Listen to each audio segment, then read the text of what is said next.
وہ 3 باتیں جلدی سے سن لیجیے، تقریر ختم۔ پہلا آقا کریم صلی اللہ علیہ وسلم نے ارشاد فرمایا جب تم گھر جاؤ تو اپنے گھر والوں کو سلام کیا کرو۔ جب تم اپنے گھر میں داخل ہو تو اپنے گھر والوں کو کیا کرو؟ بولیے نا، ماں ملے سلام کرو، بھائی ملے سلام کرو، ابا ملے سلام کرو، امی ملے سلام کرو، چچا ملے سلام کرو، بھتیجا ملے سلام کرو، بیوی ملے تو راحت کیا ہے بھائی؟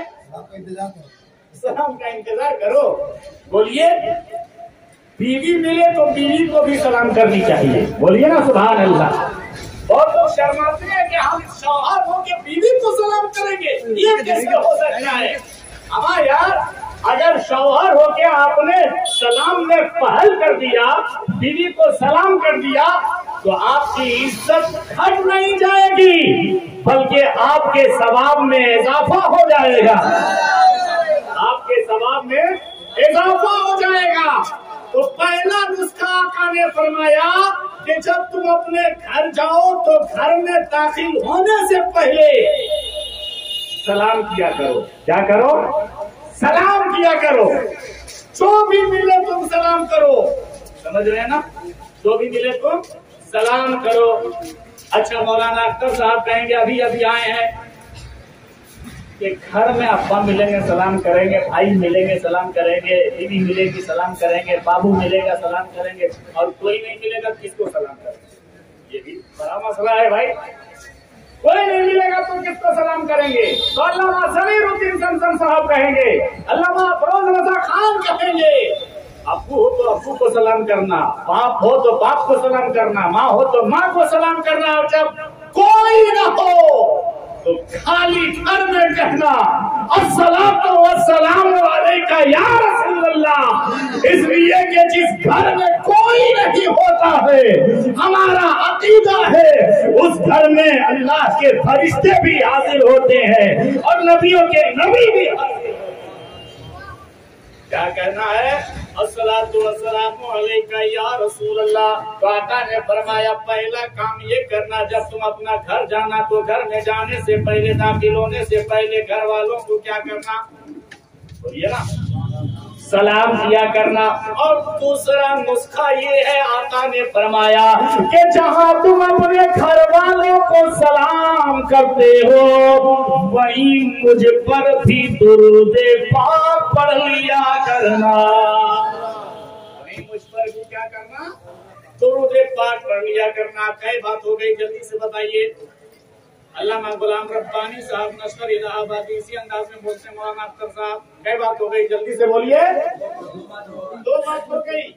تیسرا جلدی سے آپ نوٹ کر لیجئے، تیسرا یہ ہے کہ اگر آپ کو سورہ اخلاص یاد ہے، یعنی قل ھو اللہ احد پورا سورہ یاد ہے، تو ایک مرتبہ سورہ اخلاص پڑھ لیا کرو، ایک مرتبہ سورہ اخلاص پڑھ لیا کرو۔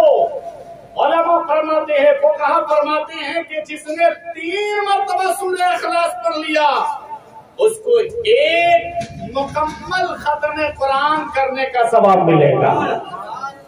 سمجھ رہے نا؟ آپ سوچئے، تو آقا نے فرمایا پہلا کیا ہے؟ گھر میں داخل ہو تو سلام کیا کرو۔ پہلا کیا ہے؟ گھر میں داخل ہو تو سلام کیا کرو، اور جہاں تم اپنے گھر والوں کو سلام کرتے ہو مجھ پر بھی ایک مرتبہ درود پاک پڑھا کرو۔ اور تیسرا یہ ہے کہ ایک مرتبہ سورہ اخلاص پڑھ لیا کرو۔ جب یہ نسخہ اس صحابی کو آقا نے بتایا، وہ صحابی گھر گئے اور عمل کرنا شروع کر دیا۔ کچھ ہی دن گزرا تھا کہ وہ امیر بن گیا، اور اس قدر امیر ہوا کہ پہلے حال یہ تھا کہ محنت کرنے کے باوجود بھی 2 وقت کا کھانا نصیب نہیں ہوتا تھا، لیکن جب نبی کے بتائے ہوئے طریقے پہ عمل کیا اب حال یہ ہے کہ جھولیوں میں خزانہ لیتا ہے اور مدینے کی گلیوں میں چل کر غریبوں میں تقسیم کیا کرتا ہے، مسجدوں میں تقسیم کیا کرتا ہے۔ अच्छा ये नुस्खा नबी ने सिर्फ उसी सहाबी के लिए खास नहीं फरमाया, बल्कि कयामत तक नबी के गुलाम जो भी इस पर अमल करेंगे उसको भी फायदा मिलता रहेगा, उसको भी फायदा मिलता रहेगा।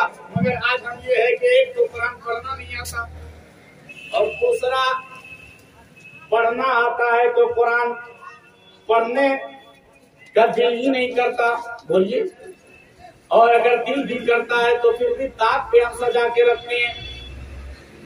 अगर घर में कुरान है, जिसको पढ़ना आता है वो कुरान पढ़ा करे, जिसको नहीं आता है वो कुरान पढ़ना सीखने की कोशिश करें। अगर आप ऐसा करते हैं तो यकीनन कामयाबी मिलेगी। बस आखिरी वक्त आखिरी बात बताकर अपनी गुफ्तगू को समेट लो। एक शख्स ऐसा था जो कुरान की तिलावत करना नहीं जानता था, पढ़ना नहीं जानता था। मुझसे पेशतर अल्लामा ज़मीरुद्दीन ज़मज़म से आपने सुना कि कुरान एक ऐसी किताब है जिसको देखना भी सवाब का काम है, पढ़ना भी सवाब का काम है, छूना भी सवाब का काम है, मोहब्बत से आंखों से लगाना भी सवाब का काम है। तो वो शख्स ऐसा था जिसको पढ़ना नहीं आता था, मगर इसी तरह मैं दिल में बैठ कर उलमा की ज़बानी सुना था कि कुरान एक ऐसी किताब है जिसको देखना भी सवाब का काम है, पढ़ना भी सवाब का काम है, छूना भी सवाब का काम है। उसने ये बात जब सुना तो अब अमल करना शुरू किया। रोजाना वजू करता और मस्जिद में चला जाता और मामूल के मुताबिक कुरान के वर्क को खोलता था, सीने से लगाता था, मोहब्बत से चूमता था। चूमने के बाद हर सफर पर सिर्फ उंगली फेरता चला जाता था। क्या करता था? उंगली फेरता चला जाता था, पढ़ना तो नहीं आता था और कहता था दिल ही दिल में, ऐ मौला इसमें क्या लिखा हुआ है मुझे मालूम नहीं है, इसमें क्या लिखा हुआ है मुझे मालूम नहीं है, मगर मेरा ईमान बोलता है इसमें जो भी लिखा हुआ है हक लिखा हुआ है, इसमें जो भी लिखा हुआ है बेहतर लिखा हुआ है, इसमें जो भी लिखा हुआ है अफजल लिखा हुआ है। ऐ मौला इसके शेर पर हमारा ईमान है, इसके सबर पर हमारा ईमान है, इसके पेश पर हमारा ईमान है। कुछ दिनों के बाद वो शख्स इंतकाल कर जाता है। इस्लामी रस्मों रिवाज के मुताबिक लोग कब्रिस्तान ले जाकर 10 मन मिट्टी के नीचे दफना देते हैं और जैसे ही दफनाया जाता है तो उसकी कब्र से मुझको अंबर की खुशबू निकलती है। पूछने वाले पूछते हैं ये शख्स तो जाहिल था, कुछ तो करता नहीं था, मगर इसकी कब्र से मुझको अंबर की खुशबू कैसी? तो बताने वाले ने बताया ये जाहिल तो जरूर था, मगर एक अमल इसका ऐसा था कि दुनिया में रहकर कुरान के हर सतर पर उंगली फेरता चला जाता था और कहता था पढ़ना तो नहीं आता है मगर इसमें जो लिखा हुआ है हक लिखा हुआ है। ऐ मुसलमानों, जब कुरान के वक्त पर उंगली फेरने का इतना सवाब है, इतनी फजीलत है कि कब्र में जाए तो कब्र से मुझको अंबर की खुशबू आए, तो जो कुरान की तिलावत करता रहता है, जो नमाज भी पढ़ता रहता है, जो पाकीज़ा बन के रहता है, जो तकवा व तहारत को भी इख्तियार करता है, बताओ जब कब्र में जाएगा तो उसको फायदा पहुंचेगा कि नहीं? अल्लाह के वलियों से मोहब्बत रखेगा तो उसको फायदा पहुंचेगा कि नहीं?